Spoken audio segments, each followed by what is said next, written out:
Bom, gente, vamos então retomar para a segunda parte,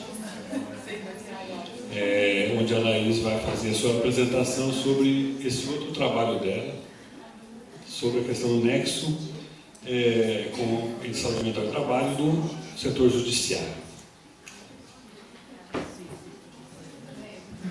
E eu vou fazer essa apresentação junto com a Julie, que é graduanda do 8º período de Psicologia no FMG.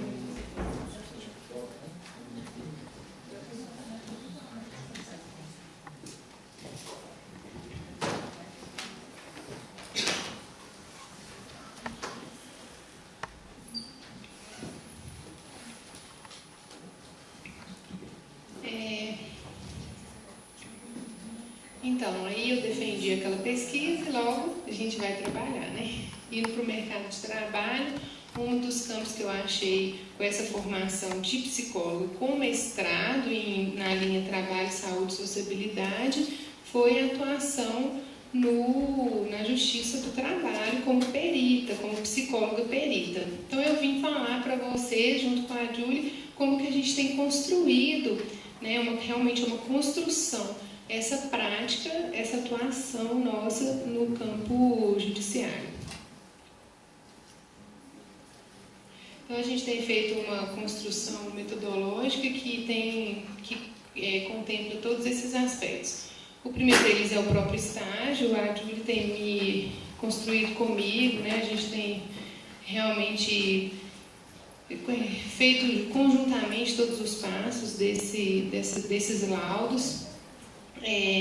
Por uma sorte dos nossos destinos, a gente tem contado inclusive com a supervisão da professora Elizabeth Antunes, que já veio aqui, né, participar do fórum também, porque ela supervisionou o estágio curricular da Julie na UFMG. Então a gente conseguiu essa ancoragem dessa prática com a academia. Então estamos fazendo esse debate das convocações da realidade com o que a gente tem discutido lá também no campo do estágio curricular na UFMG. A gente, como que se deu, né, essa entrada? É preciso, como vocês vão fazer? Como atuar, né, para além do SERES, como atuar no nexo causal? Como o psicólogo pode atuar? É preciso fazer um credenciamento no Tribunal Regional do Trabalho. Isso não basta, é preciso convencer os juízes, precisa entregar os currículos aos juízes, aos diretores da vara, convencê-los de que também temos formações para dar parecer, para além dos médicos, psiquiatras e médicos do trabalho, os psicólogos do trabalho têm formação específica em saúde mental e trabalho e estão aptos a também atuar nesse campo. Não é uma prática comum, né? Eu tenho lá feito realmente um trabalho de convencimento da nossa formação. Eu estou aqui hoje, assim, na esperança de convencê-los a também buscar esse campo. É preciso, né, ampliar a atuação nessa área, porque ela também nos diz respeito, né, aos psicólogos e aos outros profissionais da saúde para além da medicina, né? Então, tem esse trabalho de convencer também os juízes, e alguns eu consegui convencer, né? Estão me nomeando como perita. Isso tem acontecido nos nossos últimos meses de muito trabalho, né, Júlia? Bem, o que acontece? Então, você vai lá, convence o juiz, deixa o seu currículo, o juiz te manda uma intimação dizendo que você foi nomeada para aquele processo. Então, tem lá um prazo de 5 dias úteis para retirar os autos, que tem em média umas 500 páginas, e elaborar um laudo em de 20 a 30 dias. Né? Então, é praticamente uma monografia, um TCC, uma dissertação de mestrado a cada 15 dias que a gente tem feito. É muito trabalho, mas tem trazido resultados interessantes. Então, a gente chega à intimação, a gente retira os autos lá na vara, né, da qual fomos designados, temos que estudar esses autos, fazemos, a partir do caso específico dos autos, a gente constrói a entrevista semi-estruturada. A gente não tem uma entrevista pronta, pré-fabricada, né, Julie? Cada entrevista a gente constrói as perguntas que a gente acredita que são pertinentes para elucidar aquele caso. Essa entrevista ela também é atravessada pelos quesitos, porque os advogados de ambas as partes, a gente atua nos processos principalmente quais? Que os trabalhadores entram contra a empresa afirmando terem adoecido, né? Uma doença, um adoecimento mental decorrente daquele trabalho. Então, o juiz, não se sentindo apto a tomar aquela decisão, ele pede a opinião de um perito dessa situação. Então, é aí que o psicólogo do trabalho entra para dizer, eu acho que esse adoecimento foi decorrente desse trabalho ou não. A gente precisa contribuir para aquela decisão judicial. Essa é a atuação. Então, os advogados, quando o juiz nomeia, faz a designação de uma perícia, nomeia o perito, os advogados eles têm direito a elaborar quesitos. Eles fazem perguntas que, enquanto peritos, a gente tem que responder. No meu caso, eu falo peritos porque a gente está fazendo esse trabalho conjuntamente, mas eu, como perito, sou obrigada a responder e chamar a Júlia para me ajudar, porque não é nada fácil, né? Então, os advogados elaboram uma série de perguntas e a gente tem que responder algumas delas. Algumas a gente diz que foge ao nosso escopo, porque eles também fazem várias pegadinhas para ver se a gente escorrega. O trabalho da justiça tem também esses melindres, né? Os advogados estão sempre ali prontos a puxar o seu tapete. Eu preciso também falar um pouco sobre essa dificuldade de lidar com os profissionais da área do direito, né? Dessa formação que eles têm, esse é o papel deles, né? Ainda mais se você vai dizer algo contra o cliente deles. E em algum momento isso vai acontecer, porque para os dois lados a gente não opina, a gente tem que tomar uma decisão bem declarada, no caso da perícia, né? Então a gente constrói essa entrevista, a gente marca a entrevista, eu coloquei esse item aqui sobre marcação da entrevista, porque isso não é também muito fácil, porque simplesmente não vem um processo lá com o telefone do trabalhador. A gente tem que entrar em contato com o advogado, conseguir o telefone, e nem sempre isso é fácil sem contato com o trabalhador. Claro, a gente não começa nossas atividades periciais. E aí a gente faz uma entrevista psicológica com uma pessoa só, eu, a Julie e o reclamante, né, que em geral é o trabalhador. Não nos opomos à presença de um familiar, como já aconteceu no caso da presença de uma mãe da trabalhadora nessa entrevista, mas se resume a essas presenças. E a gente também faz uma audiência pericial em que assistentes técnicos também participam. Vou explicar depois exatamente qual que é a diferença, o que significa isso, por que fizemos essas escolhas. Depois a gente elabora o laudo, né, faz a transcrição dessas entrevistas, faz estudo dos referenciais teóricos, principalmente dos nexos epidemiológicos. As evidências epidemiológicas são muito importantes para a gente ancorar nosso laudo, né, nossa elaboração, nossa análise conclusiva. Então, entrego os autos e os laudos dentro desse prazo de 20 a 30 dias, e os nossos laudos têm tido aí uma média de umas 50 páginas. Não é isso? Então, por que essa escolha da entrevista e da audiência? A nossa prática de laudos ela tem se balizado pela resolução. Existe uma resolução do Conselho Federal de Psicologia específica sobre a atuação do psicólogo como perito e como assistente técnico. Essa resolução fala que o psicólogo perito deve evitar qualquer tipo de interferência durante a avaliação que possa prejudicar o princípio de autonomia teórico-técnica e ético-profissional e que possa constranger o periciando durante o atendimento. Outra coisa que a resolução fala: conforme a especificidade de cada situação, o trabalho pericial poderá contemplar observações, entrevistas, visitas domiciliares e institucionais, aplicação de testes psicológicos, utilização de recursos lúdicos e outros instrumentos, métodos e técnicas reconhecidas pela ciência psicológica, garantindo como princípio fundamental o bem-estar de todos os sujeitos envolvidos.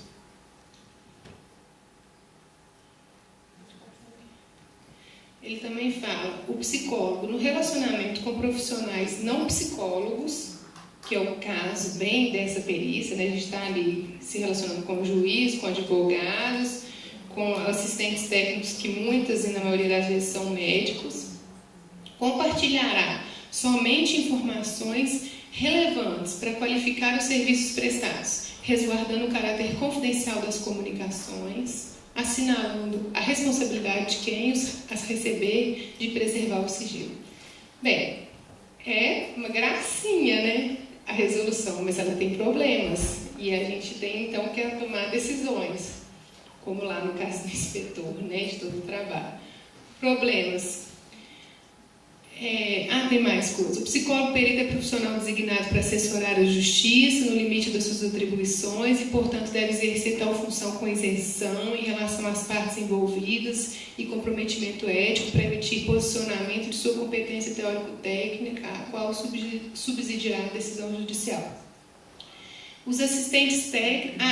mas essa parte já é Código do Processo Civil, né, Júlia? E a resolução do Conselho fala isso. Já o Código do Processo Civil brasileiro fala que os assistentes técnicos são de confiança da parte para assessorá-la e garantir o direito do contraditório, não sujeitos a impedimento ou suspeições legais.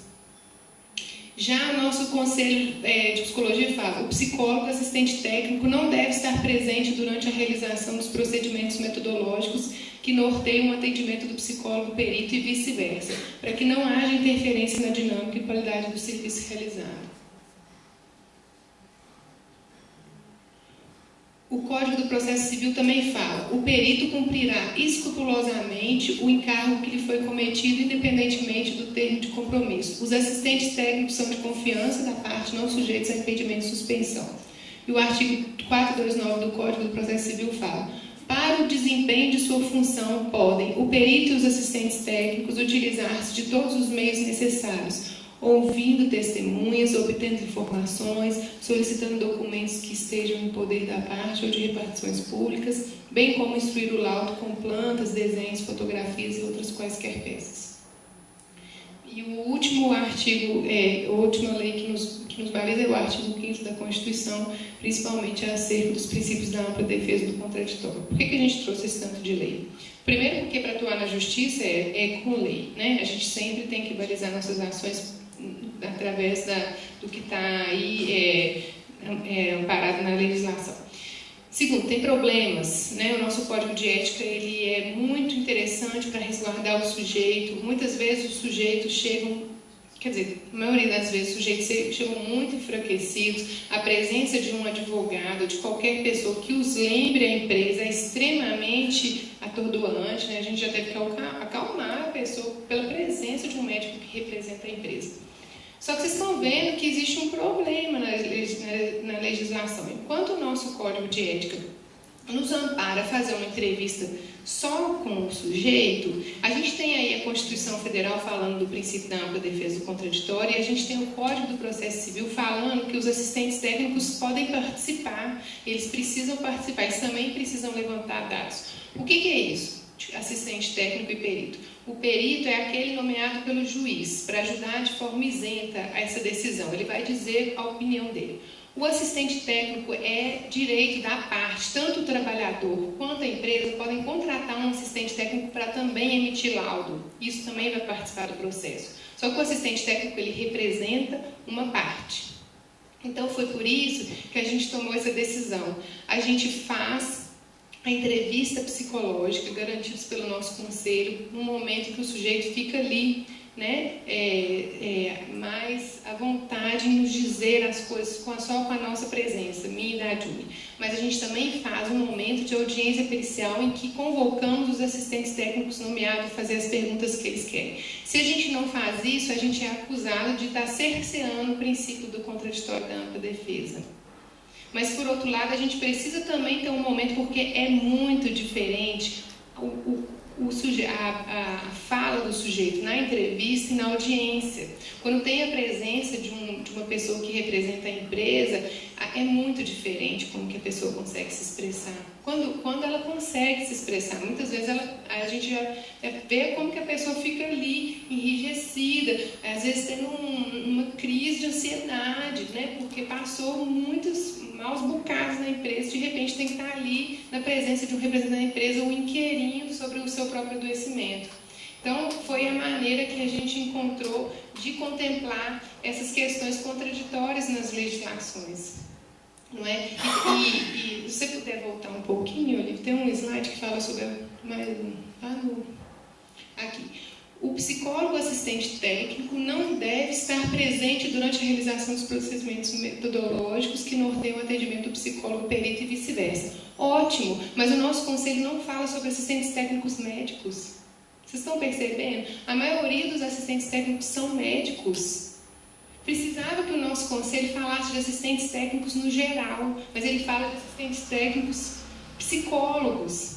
Então, a gente tem falhas na própria resolução do conselho que a gente tem que resolver de alguma maneira, né? A gente não, até os casos que a gente pegou hoje, não tinha assistente técnico psicólogos. Os assistentes técnicos são médicos, assim como são a maioria dos peritos.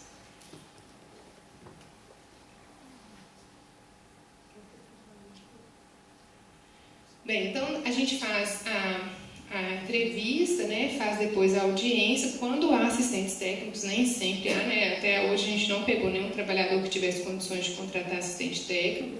Já as empresas em geral têm assistentes técnicos, né? Mas nem sempre, não são todos os processos. Então também tem essa diferença. Às vezes tem esse momento, às vezes não. Se não tiver, simplesmente pula. Outras diligências que a gente chama assim, né, no nosso laudo, diligências periciais. As outras diligências que a gente também faz, como a Júlia está me lembrando, por exemplo, a gente acha importante conversar com um parente. Isso pode entrar, vocês viram pelo Código do Processo Civil que cabe ao perito buscar as informações que ele achar importante, incluir outras testemunhas. Então, já fizemos entrevista com a mãe de uma reclamante, por exemplo, que consideramos importante. Visitas aos locais de trabalho. Tem perguntas, tem quesitos sobre as condições de trabalho. A pessoa relata sobre, né, como que aquelas condições adoeceram. A gente também vai até a empresa ver, né, fazer essa visita. Essa entrada na empresa nem sempre é também tranquila, né? A gente tem que também colocar marcar a importância da nossa presença para a liberação da entrada e tal. Então, já aconteceu da gente chegar numa empresa e a pessoa perguntar: ah, mas vocês agendaram? Eu tive que responder: não agendo. Não agendo, eu vim aqui representando o Poder Judiciário. Eu não posso agendar, eu não vou agendar para a pessoa arrumar a empresa, entenderam? Eu vou, vocês vão ter que abrir para mim. Eu estou aqui com um processo em mãos. Se a empresa se nega, eu vou pedir uma intimação, né, do juiz, mas a princípio eu ali como perito eu tenho essa possibilidade de entrar na empresa e fazer a minha observação, que eu vou incluir no laudo. E aí, depois dessa, mais alguma diligência? A gente já fez... É muito interessante, quando eu falo com vocês que é realmente uma construção, que é muito diferente cada caso, né? O Luiz me perguntou uma vez, quando a gente estava pensando aqui, construindo a apresentação, qual que é o método? Eu falei: olha, o método é inspirado no método biográfico, mas a gente constrói para cada caso. Teve um laudo que a moça falava que a dificuldade dela, uma das dificuldades dela era se deslocar de um ponto de trabalho ao outro. Como que a gente fez isso para dizer que isso era penoso? A gente foi de um local a outro, pôs lá no Google Maps, marcou qual que era a distância, a diferença de altitude, para dizer qual que era o deslocamento que ela tinha que fazer, porque ela falava: eu quero um morrão. Não adiantava dizer só isso. Então, a gente teve que criar essa metodologia. Então, vamos calcular no Google Maps qual que é a diferença de altitude. Vocês estão entendendo? Cada caso exige uma análise singular. E, nesse caso, foi relevante. Ela realmente tinha que se deslocar de situações, de pontos muito diferentes, muitas vezes por dia, e isso era muito cansativo para ela, porque ela fazia, no mesmo dia tinha que prestar serviço em 3 sedes diferentes da empresa. Bem, então a gente constrói o laudo da seguinte forma: a gente descreve como a metodologia de cada caso é diferente, a gente descreve até para respaldar o laudo, a gente descreve quais foram todos os passos. E todos os passos são realizados com declarações, né, Júlia? Inclusive tem declarações diferentes. A declaração que a gente entrega para a pessoa não diz que aquilo diz respeito a um processo judicial, que é o que diz o nosso código, né, de ética. Se a pessoa precisa mostrar isso no trabalho, a gente não precisa expor que é por causa de um processo, a gente simplesmente fala que é uma entrevista. Agora, tudo que a gente faz, a gente tem que colher a assinatura das pessoas e anexar. fez a entrevista no dia tal, a pessoa assina, fez a audiência no dia tal, a pessoa assina. Né? Então, tudo é registrado